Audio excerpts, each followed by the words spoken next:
मुझे पता है भीड़ बहुत ज्यादा है, भीड़ ज्यादा होने की वजह से थोड़ी अव्यवस्था है, लेकिन इसी माहौल में मीडिया के साथी कृपया चुप रहे।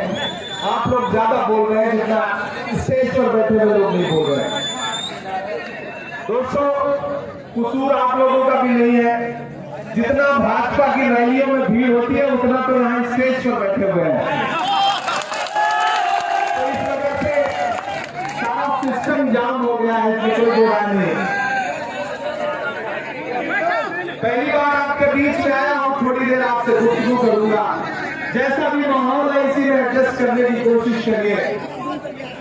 चौधरी इलियास साहब आपके लोकप्रिय विधायक, उनके साहबजादे जावेद साहब, चेयरमैन इरशाद साहब, हमारे बाकी जो जिम्मेदारान हैं, जेलदार साहब, सबका नाम एक एक करके लिया नहीं जा सकता। मुझे उम्मीद थी मैं 2 बजे 2:30 बजे इस सभा में आ जाऊंगा, लेकिन रास्ते पर हजारों ट्रैक्टर का ऐसा काफिला था कि हमें मजबूर होकर के उतर के पैदल चल के आना पड़ा, क्योंकि गाड़ियां तो आ ही नहीं पा रही थी। हमारे बुजुर्ग चौधरी इलियास साहब, इस नाम से और इस बुजुर्ग इंसान में जो जज्बा है, जो जोश है, जो हिम्मत है, जो ताकत है, मैं उसको सलाम करने के लिए आया हूं। मुझे पता है वोट मांगने की आपके बीच में जरूरत नहीं है, बस मैं तो आपको सैल्यूट करने, आपको सलाम करने आपकी मिट्टी में आया।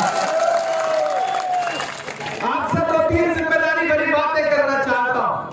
आने वाली 5 तारीख को आपको अपने घरों से बाहर निकलना है और न सिर्फ पुन्हाना के मुस्तकबिल का फैसला करना है, बल्कि हरियाणा के मुस्तकबिल का भी फैसला करना है। मेरी नहीं दोस्तों, अगर आपको यह लगता है कि ये इलेक्शन सिर्फ एक विधायक चुनने का इलेक्शन है, तो आप लोग गलतफहमी के शिकार हैं। अगर आपको लगता है कि आप 5 तारीख को घरों से बाहर निकलेंगे, ईवीएम का बटन दबाएंगे और एक एमएलए चुन देंगे, तो मामला उससे कहीं बड़ा है। ये मामला इतना छोटा नहीं है। दिल्ली में बैठा हुआ हाकिम ये सोचता है कि जम्मू कश्मीर हो, हरियाणा हो, या आने वाले दिनों में महाराष्ट्र हो, झारखंड हो, ये जो 4 सूबों के इलेक्शन हैं, इन इलेक्शन पर दिल्ली की गद्दी टिकी हुई है। मीडिया के किसी भी इंसान से पूछ लीजिए, वो आपको बता देगा कि जिस पार्टी का हरियाणा होता है उसी की दिल्ली होती है।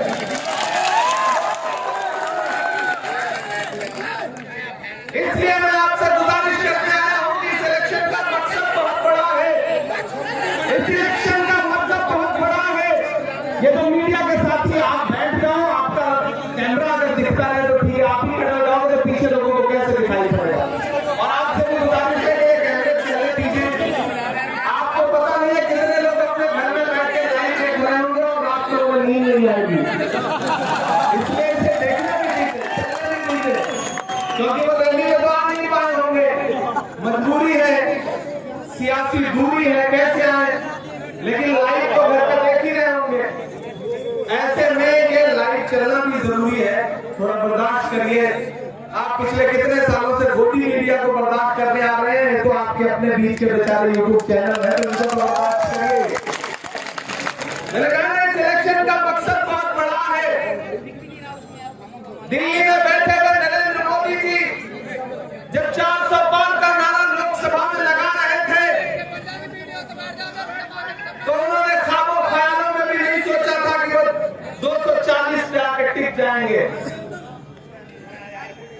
और अब 5 तारीख को आप घरों से निकलेंगे और जब 8 तारीख को रिजल्ट आएगा, तो मैं आपको यकीन दिलाता हूं कि अगर आपने हरियाणा जिता करके कांग्रेस पार्टी की झोली में डाल दिया, तो दिल्ली की सरकार ज्यादा दिन नहीं चलेगी,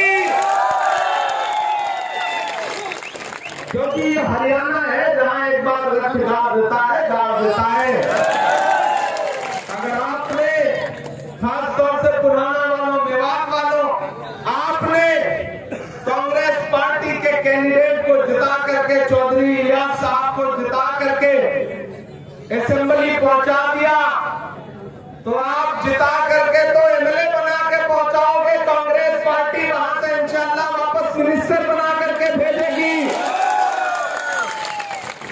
इसलिए मैं आपसे गुजारिश करने आया हूं कि मेरे भाई ये लड़ाई बहुत बड़ी है, ये लड़ाई बहुत अहम है।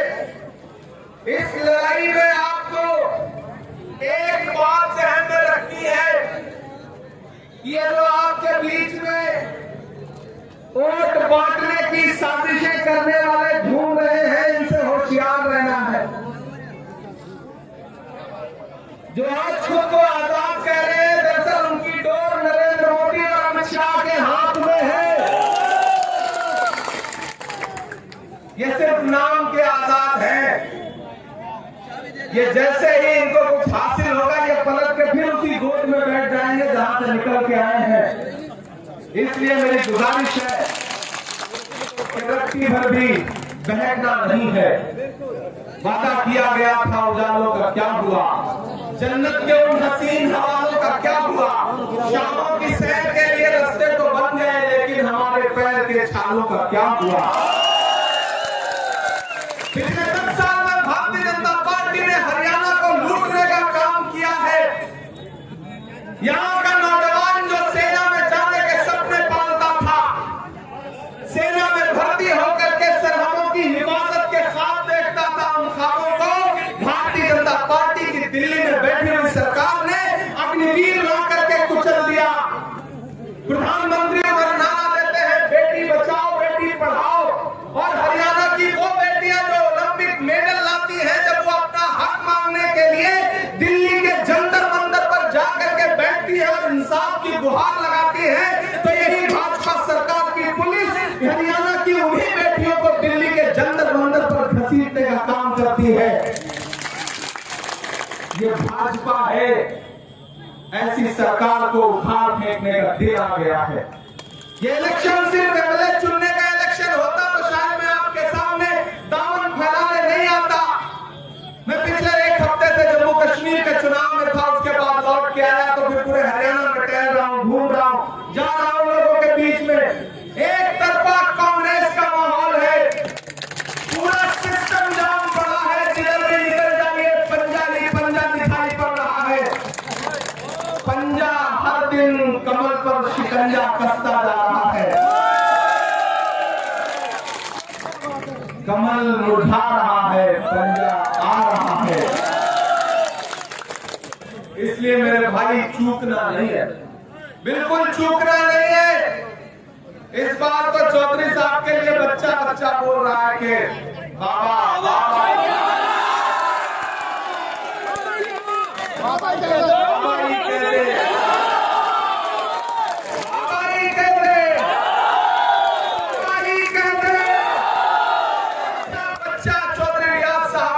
जो मोहब्बत दिखा रहा है। मैं तो तकरीबन 20 किलोमीटर का रोड शो करते हुए यहाँ पे पहुंचा हूँ।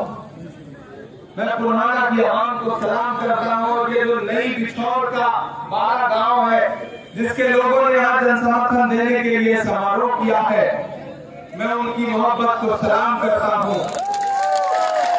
हम अतिशय सोचा में भी हक बात कहेंगे, हम अतिशय सोचा में भी हक बात कहेंगे। कुंदन की तरह जहर में ताबिंदा रहेंगे। तारीख बताती है कि हर दौर सितम में हम जिंदा थे, हम जिंदा हैं, हम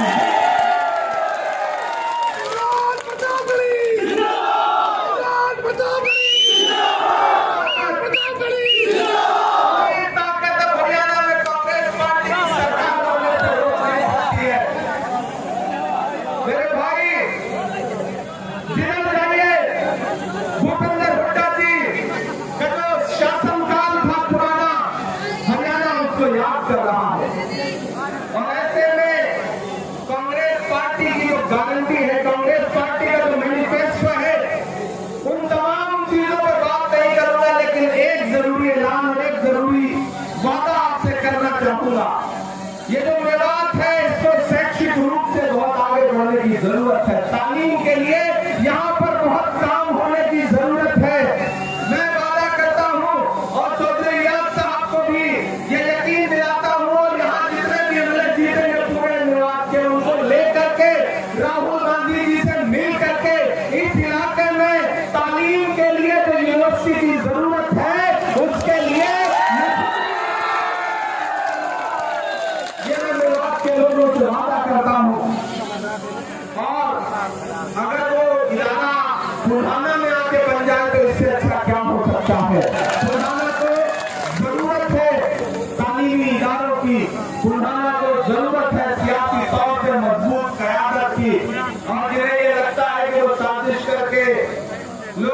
बांट के, खरीद के, बदला के, धोखा दे करके चौधरी निराज साहब को हरा देंगे तो वो गलतफहमी के शिकार है।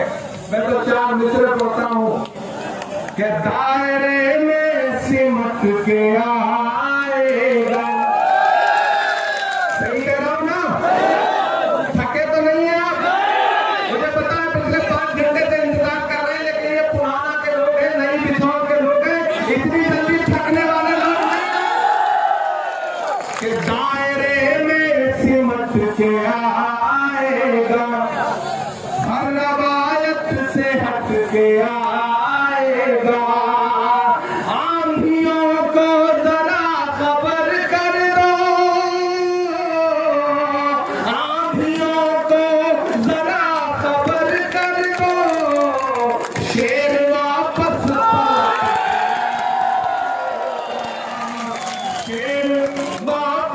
पलट के आएगा।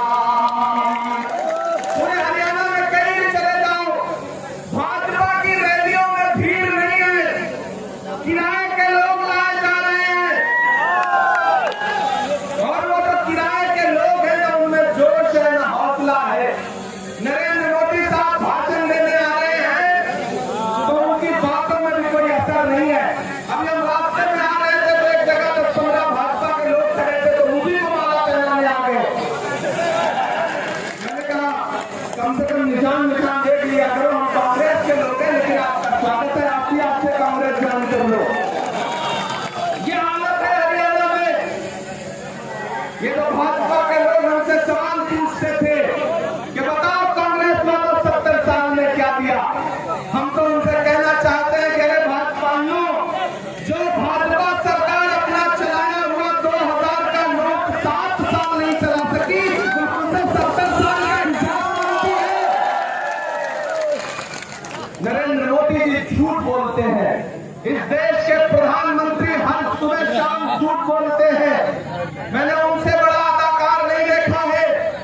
अमिताभ बच्चन, दिलीप साहब तो छोटे एक्टर हैं, नरेंद्र मोदी जी बहुत बड़े एक्टर हैं। लेकिन इस बार राहुल गांधी जी ने ऐसा पंजा भिड़ाया है कि नरेंद्र मोदी जी पार्लियामेंट में राहुल गांधी जी के सामने ऐसे बैठते हैं जैसे नेता राहुल गांधी हो और प्रधानमंत्री जी चुप बैठे हो। ये आपकी दुआओं की वजह से हुआ है। मेरे भाई एक दिन पार्लियामेंट में तकरीर कर रहे थे, मेरे कहा झूठ बोलते हैं, आजकल तो एक्टिंग नहीं करने लगे हैं। रोहित वेमुला की मौत के बाद एक दिन पार्लियामेंट में खड़े होकर तकरीर कर रहे थे नरेंद्र मोदी जी। तकरीर करते करते भावुक हो गए। जब भावुक हो गए तो बाहर में निकला तो मीडिया के साथियों ने मुझसे कहा कि इमरान साहब आज तो राहुल गांधी के सामने भाषण देते देते नरेंद्र मोदी जी भावुक हो गए, जज्बाती हो गए। हमने कहा भाई किसी का शेर है कि वो अपनी पहलू निकाल लेता है, मैं कुछ कहूँ तो तराजू निकाल लेता है। मैं इसलिए भी तेरे फन की कदर करता हूँ, तो झूठ बोल के आंसू निकाल लेता है। एक दिन पार्लियामेंट में भाषण दे रहे थे, बोले बताओ कांग्रेस ने 70 साल में क्या बनाया। इधर मैं बैठा था, मैं खड़ा हुआ, मैंने सोचा कि एक एक नाम गिनाना शुरू करूं, तब तक दीपेंद्र हुड्डा बैठे थे। उन्होंने कहा इमरान भाई मत बताओ, जो बताओगे उसको भी बेच देंगे, इनका काम सिर्फ बेचने का है। इनको कुछ मत बताओ, ये पिछले 10 साल में सिर्फ बेच रहे हैं। यही काम हरियाणा में मनोहर लाल खट्टर से करवाया गया है। पर्ची वाला मुख्यमंत्री लाके थोप दिया गया, जैसे राजस्थान में पर्ची वाला मुख्यमंत्री थोपा गया है, उसी तरह से हरियाणा में थोपा गया। अंजाम यह हुआ कि इलेक्शन से 5 महीने पहले पर्ची वाले मुख्यमंत्री को दिल्ली भेजना पड़ा और यहाँ पे एक नायब सिंह सैनी लाए गए। अपने आप में वो भी नायब ही है। अब उनका नाम ही नायब है तो वो मुख्य कैसे बन सकते हैं, आप अंदाजा लगा रहे हो। हालत ये है कि भाजपा की जनता समझ नहीं पा रही है कि खट्टर या नायब, नायब या खट्टर, अमित शाह या नरेंद्र मोदी, नरेंद्र मोदी या अमित शाह को समझ नहीं आ रहा है। सब गड्ढमड्ढ हो गया है। भाजपा जा रही है, कांग्रेस कोई ताकत यहाँ पर कांग्रेस की सरकार बनने से रोक नहीं पाएगी। आने वाली 5 तारीख को घरों से बाहर निकलिए और एक बात जहां है जैसे है बात खामोशी के साथ बात मुझे सुनिएगा जो बात कहने जा रहा हूं। मेवात वालों, ये इलाका मेरे लिए नया नहीं है। आप इस बात के गवाह हैं कि मैं आपकी खुशियों में शामिल होता रहा हूं या ना होता रहा हूं, लेकिन मैं आपके गम में जरूर शामिल होता रहा हूं। जब इस इलाके के कहीं भी किसी इंसान के आंसू बहे हैं तो इमरान प्रतापगढ़ी बिना किसी सियासी नफा नुकसान के आपके दरमियान में आया है। और जब राहुल गांधी जी ने मेरा हाथ पकड़ के मुझे देश की पार्लियामेंट में बिठाया तो मैंने वहां खड़े होकर के पहलू खान से लेकर रकबर से लेकर के हाफिज जुनैद से लेकर के हर इंसान का नाम पार्लियामेंट में लिया है, उनके खिलाफ जुल्म और सितम को इतिहास में दर्ज हो चुकी है। पार्लियामेंट की कार्रवाई में वो नाम दर्ज है, उन्हें मिटाया नहीं जा सकता। आपके इस बेटे ने आपके लिए ये किया है, इसलिए आप पर मेरा हक है। मैं आपसे एक बात बहुत जरूरी कहने आया हूं। आप बहुत जज्बाती लोग हैं, बड़े भोले लोग हैं, सच्चे लोग हैं, जल्दी से किसी की बातों में आ जाते हैं। लेकिन एक बात मुझे बताओ मेवात वालों, पुराना वालों, याद करो आज से 2 साल पहले का वो मंजर जब पूरे मुल्क में नफरत का माहौल बनाया गया था। कोई उस नफरत के खिलाफ बोलना पसंद नहीं कर रहा था। लोग आपकी परछाइयों से दामन मचा रहे थे। ऐसे में दिल्ली में एक इंसान खड़ा हुआ और उसने कहा कि मैं कन्याकुमारी से कश्मीर तक पैदल जाऊंगा, अपने पैर के छालों की परवाह नहीं करूंगा। एक नारा लगाऊंगा कि नफरत छोड़ो भारत जोड़ो। एक नारा लगाऊंगा कि मुझे नफरत के बाजार में मोहब्बत की दुकान खोलनी है। उस इंसान का नाम राहुल गांधी है। मैं चला हूं राहुल गांधी के साथ 4000 किलोमीटर। जब मैं चलता था तो मुझसे मीडिया के साथी कहते थे कि इमरान साहब आप राहुल गांधी के साथ चल रहे हैं, आप क्या कहेंगे? तब मैं कहता था कि जो हर जालिम से टकराएगी वो आंधी बनाऊंगा, जो हर जालिम से टकराएगी वो आंधी बनाऊंगा। नए अंग्रेज आए हैं, नया गांधी बनाऊंगा। नया गांधी की जरूरत थी और वो नया गांधी राहुल गांधी आपके बीच में है। और उसका अंजाम ये हुआ कि पूरी तिकड़म लगाने के बाद भी भारतीय जनता पार्टी बहुमत के पास नहीं पहुंच पाई दिल्ली में। अब हालत यह है कि 2 बैसाखियां हैं, एक नीतीश बाबू, दूसरी चंद्र बाबू। कब एक बैसाखी सरकी, सरकार टपकी। और दूर नहीं है वो दिन, लेकिन वो कब होगा जब हरियाणा जिता करके कांग्रेस की झोली में डालोगे। क्योंकि जिसका हरियाणा होता है उसका पूरा जमाना होता है। तो आपको ये करना पड़ेगा। राहुल गांधी को मजबूत करना चाहते हो और अगर चाहते हो कि दिल्ली की गद्दी पर राहुल गांधी प्रधानमंत्री बन के बैठे तो उसकी शुरुआत 5 तारीख से करो। घरों से निकलो, चौधरी इलियास के लिए हाथ के पंजे के सामने वाला बटन दबाओ, यहाँ कांग्रेस का मुख्यमंत्री बनाओ। और आने वाले दिनों में वो दिन दूर नहीं है जब दिल्ली में भी कांग्रेस पार्टी की सरकार बनेगी। और ये जितने नफरत के अलमबरदार हैं, ये अपनी नफरत लेकर के अपने अपने घरों में बैठ जाएंगे। आप तो इस बात पर ईमान रखते हो ना कि मजदूर का पसीना सूखने से पहले उसकी मजदूरी उसे दे देनी चाहिए। रखते हो ना इस बात पर ईमान? ये हमारे बुजुर्गों का कौल है। हम इस बात पर ईमान रखते हैं कि मजदूर का पसीना सूखने से पहले उसकी मजदूरी उसे दे देनी चाहिए। मैं आज कुल्हाड़ा के नई बिछौर में 12 गांव के तमाम सरपंचों, तमाम आवाम के बीच में खड़ा होकर के ये कहना चाहता हूं कि मैंने देखा है राहुल गांधी के पैर के छाले, मैंने देखा है राहुल गांधी के माथे का बहता हुआ पसीना। मैं आज कुल्हाड़ा में आपसे राहुल गांधी की मजदूरी मांगने के लिए आया हूं और वो मजदूरी है कि राहुल गांधी जी ने चौधरी इलियास साहब को अपना प्रतिनिधि बना करके, नुमाइंदा बना करके आपके बीच में भेजा है। अब आपकी जिम्मेदारी है कि चौधरी इलियास साहब को असेंबली पहुंचाइए। मैं कोशिश करूंगा कि आप अपने इस बुजुर्ग को असेंबली विधायक बना कर पहुंचाओ और कांग्रेस पार्टी में वापस मिनिस्टर बना करके आपके बीच में भेजे। ये मैं कोशिश करूंगा। नया पाने की चाहत में पुराना छूट जाता है, तुझे अपनाऊं तो मुझसे जमाना रूठ जाता है। मोहब्बत पढ़ने लिखने में बहुत आसान है, लेकिन मोहब्बत को निभाने में पसीना छूट जाता है। बहुत है, आप कई घंटे से परेशान हैं, भीड़ इतनी ज्यादा है कि कई लोग तो ये बल्लियों पर टंगे हुए हैं। लेकिन ये भी हरियाणा का एक रंग है। भारतीय जनता पार्टी को ढूंढने से भीड़ नहीं मिल रही है, आ नहीं रही है, बल्लियों पे बैठना पड़ रहा है। असली हरियाणा का मूड यही है। आप दिल्ली में किसी भी चैनल वाले से पूछ लो तो वो पहले आंख बंद करेगा, फिर बोलेगा भैया हरियाणा में तो कांग्रेस आ रही है। ये बात कहते हुए गोदी मीडिया के हलक में फंस जाती है, लेकिन बोलना पड़ रहा है बेचारों को। दिल से निकल रही है ये बात, दिल से ये बात बच नहीं रही है, लेकिन बोलना पड़ रहा है क्योंकि आवाम ने फैसला कर लिया है कि भूपेंद्र सिंह हुड्डा जी के नेतृत्व में जो हरियाणा था वही हरियाणा फिर से वापस लाना है।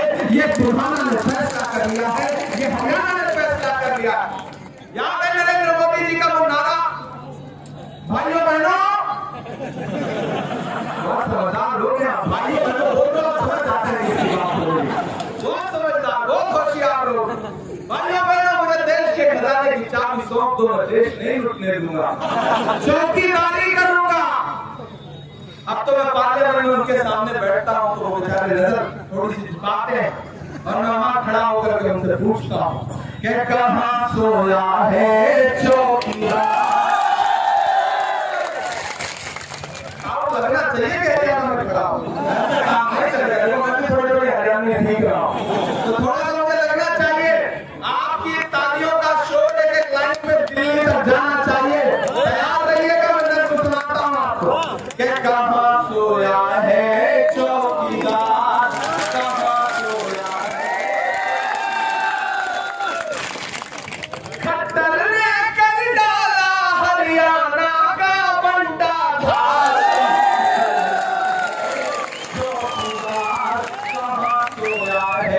चौकीदार विजय वालिया नाक के नीचे से हो गया फरार। चौकीदार कहां सोया है चौकीदार के चाय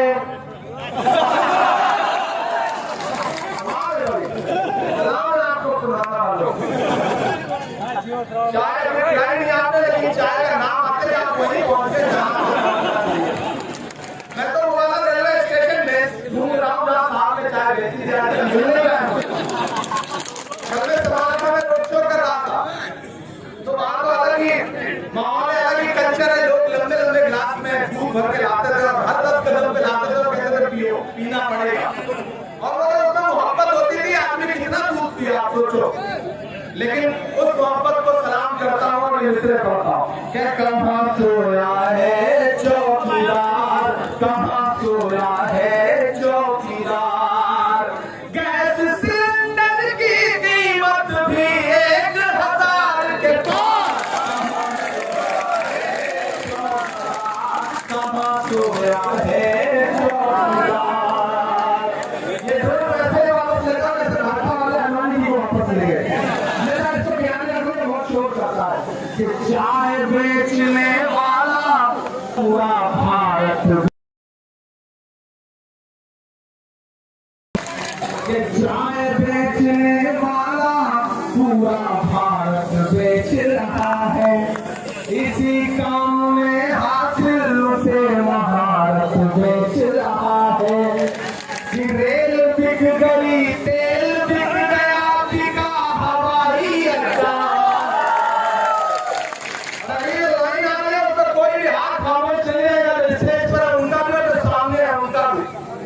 मिसरे पढ़ता हूँ और एक नाम आएगा, वो नाम सुन के गुदगुदी हो तो उसे तालियों में बदल देना कि रेल बिक गई, तेल बिक गया, बिका हवाई अड्डा।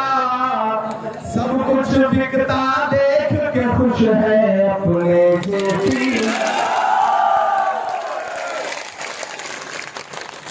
के जनता महंगाई की मारी, जनता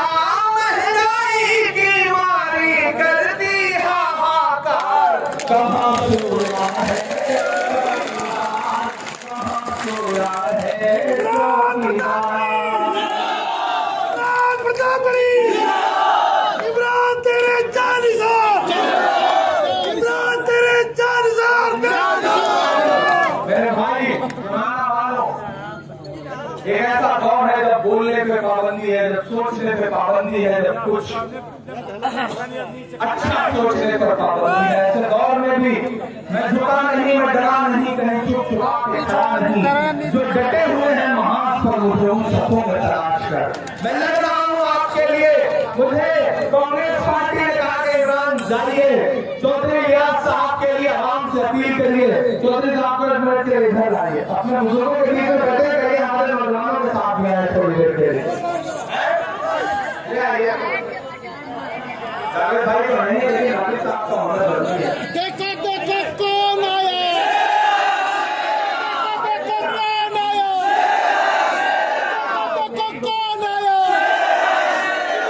इमरान प्रतापगढ़ी, इमरान प्रतापगढ़ी।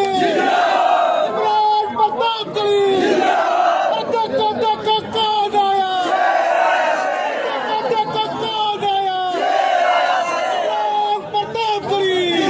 इमरान प्रतापगढ़ी, इमरान प्रतापगढ़ी।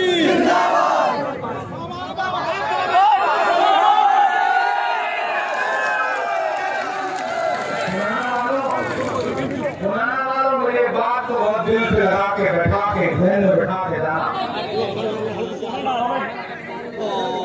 सुनना मेरी बहुत संजीदा बात को। मैं पहली बार मिला हूँ आज चौधरी रियाज साहब से, किससे सुना कर रहा था। किसी ने शेर कहा कि हम सायादार पेड़ जमाने के काम आए, हम सायादार पेड़ जमाने के काम आए, और सूखने लगे तो जलाने के काम आए, और टूटी हुई तलवार कभी फेंकना नहीं, शायद ये दुश्मनों को डराने के काम आए। ये जो बुजुर्ग है ये हमारे सर का असासा है, हमारी दस्तार है, हमारी पगड़ी है, हमारा साफा है। ये जब तक है तब तक गनीमत समझो। और ऐसे बुजुर्गों के लिए कोई इधर उधर, कोई नफा नुकसान, कोई और सियासी बात नहीं सोची जाती। ये हमारा आपका वकार है। कांग्रेस पार्टी का एक एक नेता इनकी इज्जत करता है। मुझे पार्टी ने कहा कि इमरान साहब जाइए और पुराना में चौधरी रियाज साहब के लिए दिल से अपील करके आइए। मैं आपके बीच में हाजिर हुआ हूं और मुझे पूरा यकीन है कि 5 तारीख को आप अपने घरों से बाहर निकलेंगे तो मुझे मायूस नहीं करेंगे।